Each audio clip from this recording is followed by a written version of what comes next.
Hey guys, Simon here with Squickmons.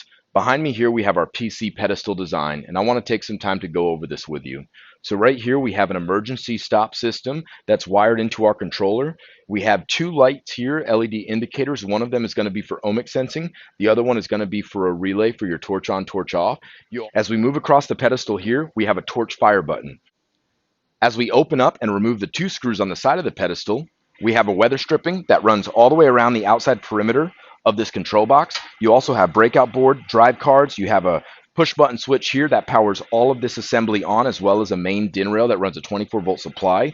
You have all of your signal lines that run out through this firewall, as well as your motor cables. Those motor cables, they all plug in on the opposite side through XLR connection as well as Ethernet connection. They all have strain relief so that no wires can be yanked or pulled out of position. Feel free to click the link below. We'll be able to walk you through what plasma system is best for you.